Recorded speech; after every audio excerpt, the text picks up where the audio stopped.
Сар шинийн баяр болох гэж байгаатай холбоотойгоор Орхон аймгийн хэмжээнд харьяалах албан байгууллагагүй 6,000 орчим ахмад наснд төрийн хүндэтгэл үзүүлэх юм а.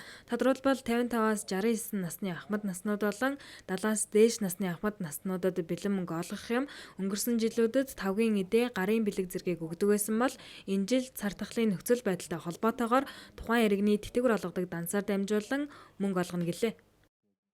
Мэргэжлийн байгууллага. Ер нь уламжлалт болгон Монголын цагаан сараар бол 55-аас 69 насны харьяалах албан байгууллагагүй ахмад настан болон 70-аас дээш насны ахмадуудад бол аймгийн засаг даргын тамгын газар хөдөлмөр халамж үйлчилгээний газраас бол тодорхой хүндэтгэлийг үзүүлдэг.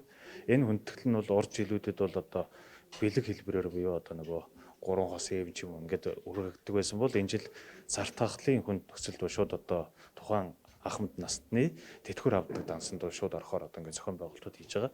Энэ бол одоо төрийн гишг гэдэг үднээс бол ахмадууд маань бол байн хүлээж идэг. Энэ бол айхтар их мөнгө төгрөг биш нэг 10-20 мянган төгрөгийг бол одоо ингээд шилжүүлдэг. Юмны нөгөө үнцэн гэж тэрэн дээр харагддаг ийм зохион байгуулалтыг хийж байгаа. Энэ дээр бол манай Баян өндөр сумын 22 баг мөн одоо Баян өндөр сумын халамж хариуцсан мэргэжилтэн бол өнгөрсөн 7 хоногт бол байнга ажиллаа. Цагаан сарын баярыг тохиолдуулан 55-аас дээш насны ахмад наснуудад мэндчилгээ гарын бэлэг өгдөг уламжлалтай. Тус уламжлалаараа аймгийн засаг даргын тамгын газар болон хөдөлмөр халамж үйлчилгээний газар дээрх ахмад наснуудад бэлэн мөнгө олгох юм а. Ингэхдээ нэг ахмад насны дансанд 10-аас 20 мянган төгрөг шилжүүлнэ гэдгийг холбогдох албаны хүн мэдээллээ.